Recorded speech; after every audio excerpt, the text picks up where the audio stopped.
नमस्कार, मैं संजय शुक्ला। हिंदुस्तान की जनता इसलिए नहीं सोती है कि सूरज ढल गया है, बल्कि इसलिए चैन से सोती है क्योंकि भाई सरहद पर पहरा दे रहा है। इन्हीं भाइयों की सूनी कलाइयों पर रक्षा सूत्र बांधने का कार्य विगत 2 दशकों से श्रीमती गौरी पदम बालापुरे जी और उनकी टीम के द्वारा किया जा रहा है। इनकी खासियत यह है कि यह विभिन्न प्रकल्पों के माध्यम से सतत समाज सेवा कार्य से जुड़ी हुई हैं और आज भी समाज सेवा कर रही हैं। बेहद कम उम्र में राष्ट्रीय युवा पुरस्कार को अपने नाम करने वाली श्रीमती बालापुरे जी का बैतुल वाणी के रूबरू कार्यक्रम में बहुत बहुत स्वागत है। बहुत बहुत धन्यवाद। बहुत बहुत। आप जिले की पहली महिला पत्रकार हैं। ये पत्रकार बनने का विचार आपके मन में कैसे आ गया? देखिए, पहली महिला पत्रकार होना अपने आप में गौरव की बात मुझे लगता है, लेकिन जब पत्रकारिता के फील्ड में कदम रखा था, उस समय सोचा नहीं था कि मैं पत्रकार बनूंगी। पारिवारिक परिस्थितियां ऐसी थी कि मुझे अपने परिवार के लिए एक जिम्मेदार व्यक्ति बनना था, माता-पिता की मदद करनी थी और जो चीज़ सामने आई, जो हुनर मुझ में था, मैंने उसको अपनाया और पत्रकारिता के क्षेत्र में मैंने कदम रखा। गौरी मैडम, ये बताएं कि पत्रकारिता के क्षेत्र में आपको कितने वर्ष हो गए हैं और इस दौरान ऐसा कोई वाकया आपके साथ घटित हुआ हो कि अब ये कार्य को मुझे छोड़ देना चाहिए? पत्रकारिता के क्षेत्र में मैंने 2000 से पत्रकारिता शुरू की थी, तो इस लिहाज से ये 26वां वर्ष मेरा पत्रकारिता का चल रहा है। अब मुझे नहीं लगा कभी भी कि पत्रकारिता छोड़ने का विचार ज़हन में आया भी होगा, क्योंकि मेरी एक ख़ासियत है जो मैं अपने आप के लिए मानती हूँ कि मैंने जो कदम बढ़ाया है, उसको मैंने कभी पीछे नहीं हटाया। क्योंकि पत्रकारिता का क्षेत्र है और आप एक महिला हैं, जी। तो आपको महिला होने के नाते कोई परेशानी का सामना करना पड़ता है क्या इस फील्ड में? नहीं, ये कभी हम मानते ही नहीं ना, हम तो व्यक्ति हैं एक। हम महिला और पुरुष में क्यों डिवाइड कर रहे हैं समाज को? हमेशा से ही ऐसा होता है कि ये महिला पत्रकार है, महिला कलेक्टर है। भई, व्यक्ति के पद को आप देखिए, व्यक्ति के कार्य को आप देखिए। यदि पत्रकारिता के क्षेत्र में मैं कहीं कमतर आपको नज़र आ रही हूँ, तो आप ये कह सकते हैं। मतलब पत्रकार, पत्रकार होता है, महिला और पुरुष नहीं होता। आप पत्रकारिता के साथ-साथ सांस्कृतिक समिति जो है आपकी ये बैतूल सांस्कृतिक सेवा जी। समिति की संचालक भी हैं। ये समिति गठन करने का विचार आपके मन में कैसे आया था? ये एक बड़ा गर्व वाला समय था। देश के लिए थोड़ा-सा मुश्किल दौर भी था। कारगिल युद्ध जब 1999 में चल रहा था, तो मैं उम्र भी बहुत कम थी और एक जज़्बा पूरे देश में मैंने देखा सैनिकों के प्रति और लोग जो हैं सेना के लिए जो हमारे युद्ध के दौरान घायल हो रहे थे, सैनिक उनके लिए दुआएँ कर रहे थे, प्रार्थनाएँ कर रहे थे, जीत के लिए कामनाएँ की जा रही थी। ऐसे दौर में मेरे मन में भी ख़्याल आया कि युद्ध होता है तभी भला क्यों सेना के लिए दुआएँ और प्रार्थनाएँ होती हैं। ये दुआएँ और ये रक्षा कवच तो उन्हें हमेशा ज़रूरत होती है क्योंकि सैनिक जब सीमा पर खड़ा होता है तो उसे 24 प्रहर सॉरी 8 प्रहर जो है सुरक्षा की ज़रूरत होती है। तो बस ये ख़्याल आया कि मैं तो उस समय बॉर्डर पर नहीं जा सकती थी क्योंकि सरहद पर बेटियों को तैनात नहीं किया जाता था। तो एक रक्षा सूत्र का माध्यम चुना और सोचा कि हर साल देश के सैनिकों के लिए दुआओं के रूप में हम पहुँचेंगे, उनकी कलाइयों पे रक्षा सूत्र बाँधेंगे और ये एहसास कराएँगे कि हर परिस्थिति में सारा देश उनके साथ है। आप देश की विभिन्न सीमाओं पर जाकर रक्षाबंधन पर सैनिकों को रक्षा सूत्र अपनी टीम के साथ बाँध चुकी हैं। तो ये विचार क्या उसी समय आया था या कारगिल युद्ध के समय या उसके बाद आया था? नहीं, ये कारगिल युद्ध के दौरान की बात है। 26 जुलाई को विजय दिवस हम कारगिल दिवस मनाते हैं और उसके बाद ही अगस्त आ गया था रक्षाबंधन। लेकिन उतना जल्दी पॉसिबल नहीं था, वो सारी चीज़ें समझ नहीं आती थी कि कैसे हम उसको कर सकते हैं। लेकिन 1 साल का जो समय मिला, उसमें ऐसा लगा कि जो विचार मन में आया है, उसको मूर्त रूप में परिणित करना चाहिए। आप अभी तक कौन-कौन सी सरहदों पे जाके और रक्षा सूत्र बाँध चुके हैं सैनिकों को? मैं आपको बताना चाहूँगी संजय जी कि सोल्जर सिस्टर के रूप में आज पूरा देश मुझे आपको जानता है। जानता, पहचानता हाँ जी, है ना? ये बहुत गर्व का विषय है जी। मेरे बैतूल के लिए भी कि एक बैतूल की बेटी जो है इस किताब को जो है देश में जानी जाती है इस किताब से। तो इस लिहाज से पूरे देश को हमने कवर कर चुके हैं। देश की लगभग हर सीमा पर मैं पहुँची हूँ और कुछ तो ऐसी भी 26 वर्षों में सीमाएँ रही जहाँ हमें ऑप्शन नहीं मिले तो 2 या 3 बार भी जाना पड़ा है। आप सरहदों पे जाती हैं, रक्षाबंधन पर्व पर अपनी टीम के साथ में, और सैनिकों की सूनी कलाई पे राखी बांधती है, जहां उनकी वास्तविक बहन या जैविक बहन नहीं पहुंच पाती, वहां गौरी बालापुरे अपनी टीम के साथ पहुंचती है। इस दौरान आपके इतने करीब 2 दशक से ज्यादा का समय हो गया। इस दौरान कोई ऐसा वाकया बताएं जिस पे आपको गर्व महसूस हुआ हो कि वाकई में टीम गौरी बहुत शानदार काम कर रही देखिए, गर्व की बात मैं नहीं कहना चाहूँगी यहाँ पर, क्योंकि ये भावनात्मक है। जी, संबंधों जी। का कारवां है और सेना के भाई हमारे हैं, हर देशवासी को अपनी सेना पे गर्व होता है। तो मैं ये मानती हूँ कि ये रिश्ता जो है वो कच्चे धागों का पक्का बंधन है और आज पूरे देश में मेरे भाई हैं, हर कोने में मेरे भाई हैं, देश की हर सीमा पर मेरे भाई हैं और उन्हें भी इस बात का गर्व होता है कि एक बहन है देश में, जो हमारे हज़ारों भाइयों की बहन है। तो कई ऐसे मौके आए हैं, हर बार कुछ न कुछ ऐसा हुआ है जहाँ जोखिम रहा है। गर्व तो ख़ैर होता ही है अपनी जी। हमारे संस्कारों पर, हमारी संस्कृति पर, हमारी सभ्यता को पर क्योंकि हमारा देश इसी पर तो आधारित है, आश्रित है और इसी वजह से तो हम पूरे विश्व में पहचाने जाते हैं। तो वही बात बताना चाह रही थी कि जोखिम बहुत बार आए हैं। कई बार ऐसी परिस्थितियाँ बनी जैसे आपको याद होगा गुजरात में हार्दिक पटेल वाला जो मसला था और पूरा कर्फ्यू जी। लगा हुआ था। हमारी ट्रेन कैंसल हो गई थी। उस समय हमें सोमनाथ से भुज जाना था। सोमनाथ एक्सप्रेस हमारी कैंसल हो गई थी। तो हम भोपाल से इंदौर पहुँचे और इंदौर से हम लोगों ने अलग से बस करके फिर हम बॉर्डर तक पहुँचे थे। हम लोग जब गुलमर्ग गए थे मुझे लगता है 2002 की बात है। उस समय हम जिस बस में सफ़र कर रहे थे उसमें कुछ ऐसा था जिसको मैं ज़िक्र नहीं करना जी। चाहूँगी लेकिन वो जोखिम भरा था और सेना ने हमें दूसरी बस में शिफ्ट किया था। तो कई ऐसे मसले आए, कई ऐसे मुद्दे आए जब ऐसा लगा एक बार हमारी यात्रा कैंसल हो गई थी श्री गंगानगर जब हम गए थे। तो हमने पूरी रात क्योंकि नेक्स्ट डे मेरी एक आदत है कि मैं अपनी टीम के साथ रक्षाबंधन के 1 दिन पहले ही पहुँचती हूँ, ताकि कभी भी कोई ऐसी परिस्थिति विपरीत आए तो हम अपने गंतव्य तक पहुँच सकें। तो जब हम श्री गंगानगर गए थे तो हमारी अनुमति कैंसल कर दी गई थी, सडनली कुछ हुआ होगा क्योंकि देश की सुरक्षा का मसला है, जोखिम की बात रहती है, संवेदनशील क्षेत्र रहता है। तो हम लोग श्री गंगानगर से बाघा तक आए थे, मतलब हम राजस्थान से पंजाब पहुँचे और पंजाब में हमने रक्षाबंधन सेलिब्रेट किया। ऐसे बहुत से वाक़ये हैं, कभी उसको बहुत उसको सुनने के लिए 26 वर्षों का सफ़र मुझे नहीं लगता कि कुछ मिनटों में हाँ, कहा कि जा 26 सकता है। मिनट में पूरा हो जाए, जी। है ना? या 20 मिनट में जी। पूरा हो जाए। आपकी जो बैतूल सांस्कृतिक सेवा हाँ समिति जी। है, ये पुनीत कार्य तो कर ही रही है रक्षाबंधन पे, जी। सैनिकों की कलाइयों पर रक्षा सूत्र बाँधने का। इसके अलावा भी विभिन्न प्रकल्प भी चला रहे हो हाँ आप, जी। जिसमें भी हम देखते हैं, समाचार पत्रों में पढ़ते हैं कि गौरी बालापुरे की जो टीम है, वो सतत कुछ न कुछ कार्य करते ही रहती है। इनके बारे में कुछ बताइए ना कि आपकी समिति कौन-कौन से कार्य करती है? देखिए, मैंने जैसे आपको बताया था कि दायरों में बाँधा जाए ऐसा नाम नहीं है गौरी का। तो इसी वज़ह से जो काम सामने आया हमेशा करने की कोशिश की है। हम 2016 से अक्टूबर 2016 से एक ऑटो एम्बुलेंस योजना का प्रकल्प चला रहे हैं। हमारी संस्था के संरक्षक डॉक्टर भदौरिया जी जो पॉलिटेक्निक महाविद्यालय के प्राचार्य जी। हैं। उनने एक बार ज़िक्र किया था 2016 की बात है, लगभग 2 महीने पहले अक्टूबर मतलब अक्टूबर से पहले कि एक एक्सीडेंट उनके सामने हुआ था और काफ़ी देर तक उन्होंने मदद माँगी लोगों की, नहीं मिली मदद तो उन्होंने कार में घायल को हॉस्पिटल पहुँचाया था और उसके बाद वो थोड़ा-सा व्यथित भी थे कि ऐसी कोई व्यवस्था नहीं है, हम एम्बुलेंस को कॉल करते हैं, बहुत देर हो जाती है कई बार। तो छोटे-छोटे केस में जो है छोटी चीज़ों से मदद हो सकती है। तो उन्होंने मुझसे डिस्कस किया कि क्या अपन ऐसा कुछ कर सकते हैं? तो मुझे लगा कि बहुत तक मतलब कल्पना नहीं कर सकती थी ना उस चीज़ की एकदम मैं। नया मेरे कॉन्सेप्ट है। लिए नया कॉन्सेप्ट भी हुँ, था और उनका ये कहना था कि जैसे मैं सड़क से गुज़र रहा हूँ, मैं अपनी कार लेके जा रहा हूँ, लेकिन एक डर भी होता है कि घायल को कैसे हम कैसे उठाएँगे? लेंगे? तो उस पर हम कैसे काम कर सकते हैं? मैंने कहा भैया विचार करते हैं। फिर करीब 8 दिनों तक फिर 8 दिनों बाद उनका रिमाइंडर आया, कुछ सोचा क्या?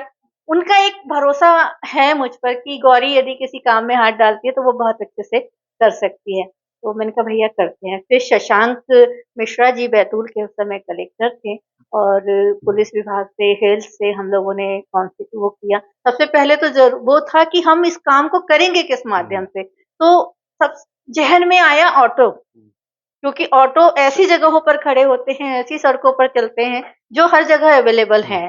चौराहों पर खड़े होते हैं, उनके स्टैंड ज़्यादातर चौराहों पर ही होते हैं और घटना जो क्षेत्र होते हैं, दुर्घटना क्षेत्र, वो वो भी भी जो है चौराहे ही रहते चौराहे ही हैं। होते हैं ज़्यादातर। और छोटी सड़कों पर भी आसानी से, गलियों में भी आसानी से ऑटो पहुँच सकते हैं। तो हमने कहा कि हम इसमें ऑटो चालकों को जोड़ सकते हैं। फिर बोले नाम क्या देंगे? तो बात आया कि जब ऑटो को हम जोड़ रहे हैं तो ऑटो के साथ हम एम्बुलेंस प्लस करेंगे और इस तरह से ऑटो एम्बुलेंस की परिकल्पना हुई।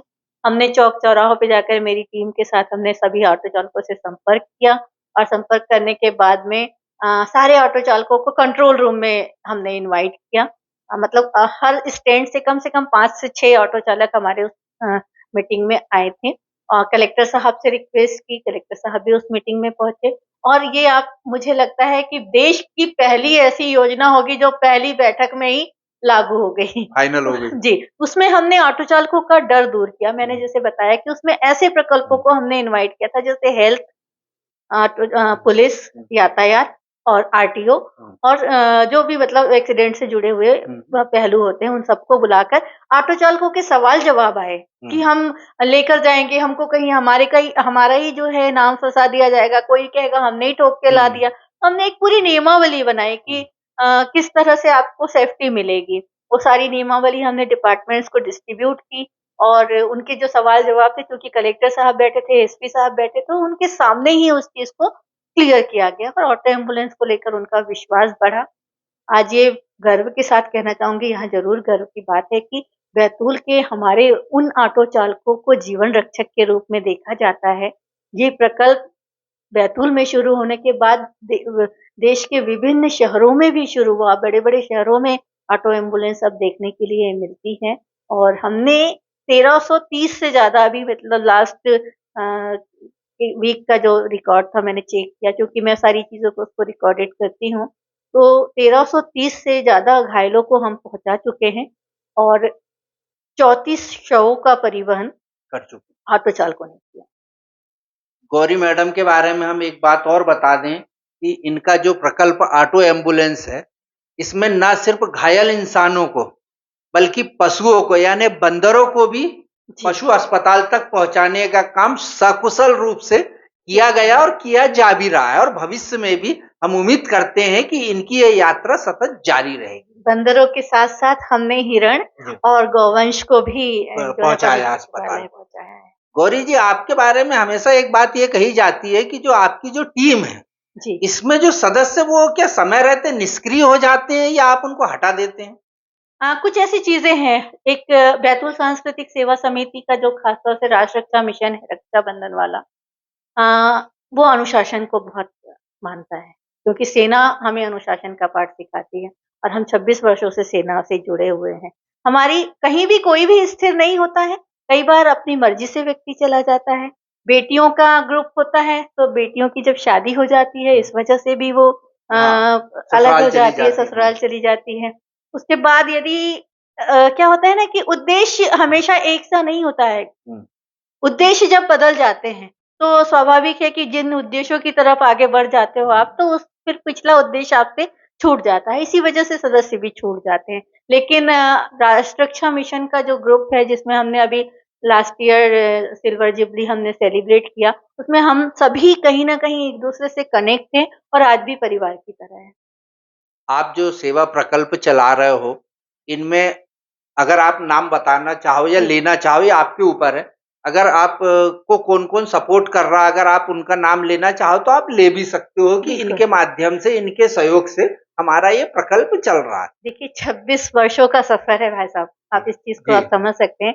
मेरे पास ज़हन में ऐसे सभी नाम हैं, लेकिन किसी एक का नाम भी हाँ, चूक जाएगा ना, सही तो बात वो है। मेरे लिए दुखदाई होगा। बिल्कुल। वैसे मैं आपको बताना चाहूँगी, रक्षा मिशन के लिए ज़्यादातर मुझे वस्तु सहयोग का सपोर्ट मिलता है। जैसे हम कहते हैं कि सैनिकों को राखियाँ लगेगी, सैनिकों को मिठाई लगेगी, तो बढ़-चढ़ कर लोग हमें सपोर्ट करते हैं। तो इस तरह से है और ऑटो एम्बुलेंस के लिए लगभग मुझे 40,000 से 45,000 का खर्च साल का आता है और उसके लिए ऐसा कुछ बाउंडेड नहीं है, किसी के जन्मदिन पर, किसी की पुण्यतिथि पर, और कुछ स्वैच्छिक रूप से, कुछ गुप्तदान भी मुझे लोग हाँ। करते हैं। तो हमें ये पता है कि हमें इतना बजट लगता है। कई बार ऐसा होता है कि नहीं होता है बजट, तो हमारा एक ग्रुप बना हुआ है ऑटो एम्बुलेंस, उसमें हमारे सहयोगी जो दानदाता है, जो सहयोगी है, उनको जोड़ा गया है, क्योंकि जिससे मैंने लिया है उसको जवाब देने की हकदार मैं हूँ। तो वो उसमें जुड़े हुए हैं, प्रशासन पूरा जुड़ा हुआ है। हमारे बैतूल जिले के प्रबुद्ध एसपी कलेक्टर सर और सहयोगी और ऑटो चालक जो इस मिशन से जुड़े हुए हैं, वो सभी उसमें हैं। तो पूरा निष्पक्ष और उस तरह से पूरा काम चलता है। तो जवाबदेही कभी ऐसे सामने आई नहीं, क्योंकि सारे जिम्मेदार लोग उस प्रकल्प को देख रहे हैं और काम सतत चल रहा है। गौरी जी, आप यात्राएं भी करती हैं, आप कार्यक्रमों में भी शामिल होती हैं, आप पत्रकारिता भी करती हैं, परिवार को समय कब दे पाती हैं आप? देखिए, ये बड़ा अच्छा सवाल है। और ज़रूरी है क्या कि परिवार को महिला ही समय दे? परिवार भी तो महिला को समय दे सकता है। तो इस मामले में जो है, मुझे मेरा परिवार मैनेज करता है। आपका परिवार आपको मैनेज कर, जाओ गौरी हमारे तरफ से छूट है नहीं, नहीं, आपको। छोड़ के आ जाते हैं। अच्छा, छोड़ के आ जाते हैं और फिर लेने भी आ जाते हाँ, हैं। मतलब मुझे मुझे बड़ा वो बताना चाहूँगी मैं जी, पदम जी के बारे में जी। कि उन्होंने मुझे कभी गाड़ी चलाने के लिए प्रेरित नहीं किया। हाँ। आप लोगों ने कभी भी देखा होगा कि मैं कहीं अपनी गाड़ी चलाकर, स्कूटी मुझे भी आती है, लेकिन कभी उन्होंने ये नहीं कहा कि तुम अकेले चले जाओ। क्योंकि मुझे भी खुशी होती है कि जब आप हैं, तो फिर मैं क्यों अकेले जाऊँ? यही तो है ना और कि वैसे जन्म-जन्म का साथ है हमारा और वैसे भी जो हमारे भरत भाई हैं, हाँ वो जी। बहुत शालीन और सभ्य व्यक्ति हैं बिल्कुल। क्या होता है कि जलेबी पर आप भरोसा नहीं कर सकते। नहीं, नहीं, नहीं, मेरा बहुत पुराना दोस्त भी रह चुके नहीं, हैं वो लेकिन और अभी भी हैं। जो सीधे होते हैं ना, वही गुणी भी होते हैं, माफ करना और पदम जी। और दूसरी बात, अब तो आपका बेटा भी बड़ा हो गया हाँ है, तो जी, वो भी काफ़ी आपकी हेल्प कर देता बिल्कुल, होगा बिल्कुल। जाने-आने में, ले जाने में, इसमें, जी, उसमें, सब में। गौरी जी, आपको बहुत कम उम्र में, यानी काफ़ी कम जी। उम्र में राष्ट्रीय युवा पुरस्कार प्राप्त हुआ था। क्या किया था आपने जिससे आपको ये पुरस्कार प्राप्त हुआ था? मैं देश की सबसे छोटी नेशनल यूथ अवार्डी जी। हूँ। मतलब ये 18 वर्ष में मुझे ये अवार्ड मिला था और उस समय समझ ही नहीं थी कि समाज सेवा क्या होता है।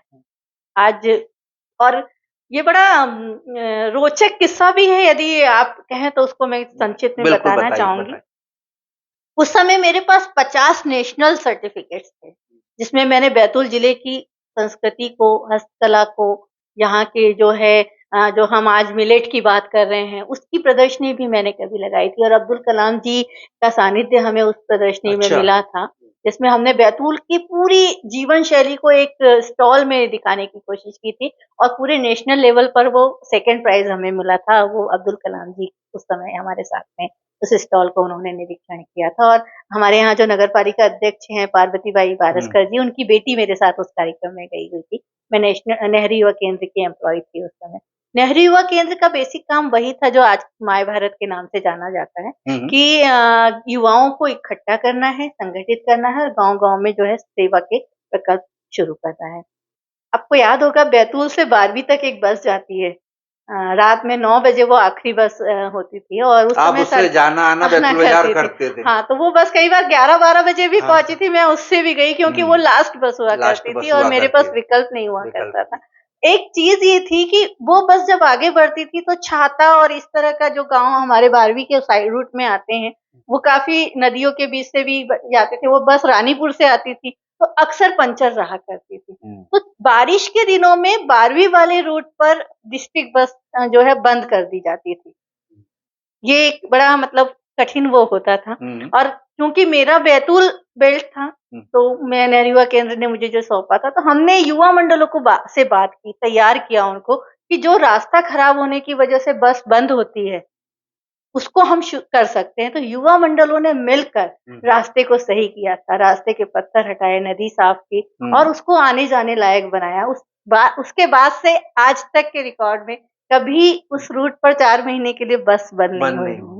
है। ऐसे छोटे-छोटे काम लोगों को प्रेरित करके किए, बैतूल को की पहचान देश में बनाने की कोशिश की और मुझे नहीं पता था, जब गौर साहब थे, सुधाकर गौर जी, उनसे मैंने कहा सर ये आवेदन आया है, भर दूं क्या नेशनल यूथ अवार्ड के लिए? बोले अरे तुझे बहुत टाइम है, अभी जरूरत नहीं है भरने की। और मैंने फिर भी, एक कहते हैं ना कि उत्सुकता थी कि क्या होता है नेशनल यूथ अवार्ड, भर देते हैं। मनीष दीक्षित जी को पहला अवार्ड मिला था बैतूल से, तो 99 की बात है, उनको शायद 99 में मिला था वो अवार्ड। तो मैंने भर दिया फॉर्म। बढ़िया, उस समय 500 पेज की मेरी फाइल बनी थी, न्यूज़ कटिंग्स और दस्तावेज और ये सारी चीज़ें। अब तो मैंने कलेक्शन करना भी छोड़ दिया है। तो सहारिया जी ने जब उसको एफिलिएटेड किया था, तो उन्होंने फ़ोटो भी एफिलिएटेड कर दी थी। तो जब हमारी बुक छपी थी, उसमें वो एफिलिएटेड फ़ोटो ही छपी हुई है। तो वो थक गए थे सिग्नेचर करके, बोले ये क्या है? इतने सारा। मैंने कहा भाई साहब बस कलेक्शन करने की आदत थी, जो भी काम छोटे-छोटे किए वो सब कलेक्ट करके रखे थे। और मुझे 10 जनवरी को तक नहीं मिला था कि तुम्हारा सिलेक्शन हो गया। लेकिन मनीष भाई साहब को ये बात कहीं से पता चली थी कि एलआईबी जांच होती है, मतलब सीआईडी एलआईबी जांच होती है यूथ अवार्ड की, वेरिफिकेशन के लिए भी, और व्यक्ति वास्तव में है या नहीं, उनका काम है या नहीं। तो वो हुआ था, और कलेक्टर और एसपी और विधायकों से एलआईबी के लोग मिले थे उस समय, और ये बात मनीष भैया को पता चली थी, और उन्होंने 10 तारीख को मुझसे कहा कि क्या तुम्हारे पास लेटर आ गया? मैंने कहा नहीं भाई साहब। तो उन्होंने कहा कि तेरी एलआईबी जांच हो गई और अभी तक तुझे लेटर नहीं मिला। ये 10 तारीख थी, जबकि 12 तारीख को अवार्ड सेरेमनी होनी थी। और मैं जब उन्होंने मुझे एक एचएस किंगरा, जो कुछ चीजें याद रहती है ना, तो एचएस किंगरा जी का नंबर दिया कि बोले इनसे बात करो, ये डायरेक्टर यूथ अवार्ड है। मैंने उनसे बात की तो उन्होंने ऐसे कहा कि अरे गौरी तुम हो कहाँ? हम तुमको कब से ढूंढ रहे हैं, लेटर तुम्हारा भेजा, वो लेटर वापस आ गया। असल में हुआ ये था कि मैं बैतूल बाजार के रहने वाली थी, और पवार चौक बैतूल के नाम से लेटर आ गया था। तो वो एड्रेस गलत होने से फिर 10 तारीख को ऐसे ही उन्होंने कहा तुरंत निकलो आप। हमने कहा हम तुरंत कैसे निकल सकते हैं? 300 रुपए मुझे सहारिया जी ने उस समय जाने के लिए दिए थे, दिल्ली जाने के लिए। और नव भारत में मैं काम करती थी, वहाँ एक राम भैया थे, और फैक्स से जो है मुझे लेटर मिला था, और ट्रेन में चढ़ने के बाद खिड़की से उन्होंने मुझे वो लेटर दिया। तो बहुत यादगार जर्नी रही मेरी वो। वहां जाकर जब पूरी सिक्योरिटी मिली, मतलब हम तो जनरल बोगी से गए थे अवार्ड लेने के लिए, दीदी थी साथ में, जनरल बोगी से गए थे, और एक महाराष्ट्र की टीम ट्रेन में हम दोनों की खूब मजे ले रही थी। लेकिन जैसे ही हम ट्रेन से नीचे उतरे निजामुद्दीन स्टेशन पे, और जैसे ही मेरे हाथ में वो लेटर तो था ही, राम भैया लेके आए थे, वो जैसे ही दिखाया तो बाकायदा 2 लोग जो है वर्दीधारी पीछे खड़े हो गए, पानी की बोतल दी गई, वहीं स्टेशन पे बिठाया गया। तो वो जो टीम उतरी, उनको समझ में आ गया कोई खास है। कोई खास है, मतलब वहाँ उस समय गिल्ट भी फील कर रहे होंगे कि हर किसी का इस तरह से मजा ले रहे नहीं थे, है। हंसी उड़ा रहे थे, और आज देखो इस महिला का कितना मतलब उसके बाद बढ़िया 3 गाड़ियों के बीच में हमारी गाड़ी एक वीआईपी के रूप में पूरा डेकोरम मेंटेन। लेकिन वहां भी एक ट्रेजेडी हो गई मेरे साथ, क्योंकि मैं थोड़ी छोटी सी दिखती थी, अभी भी उतनी बड़ी हूँ। तो आईडी तत्काल तैयार करना था, तो आईडी दीदी की बना दी गई। 1 घंटे की पूरी प्रोसेस में आईडी दीदी की बना दी गई, हमें कुछ बोलने ही नहीं दिया। और उन्होंने फिर कहा कि मतलब उनकी आईडी जब दे दी हाथ में, तो बोले ये अवार्ड मुझे नहीं मिलना है, अवार्ड इसे मिलना है। फिर उनने वो 1 घंटे की पूरी प्रोसेस फिर आईडी बदली। और मेरी ड्रेस रिहर्सल नहीं हुई थी जब मैं मंच पे गई, उस समय वर्ल्ड ट्रेड वाली घटना हुई थी। तो प्रधानमंत्री जी को आना था, लेकिन वो नहीं आ पाए थे, तो उपराष्ट्रपति कृष्णकांत जी पहुंचे थे।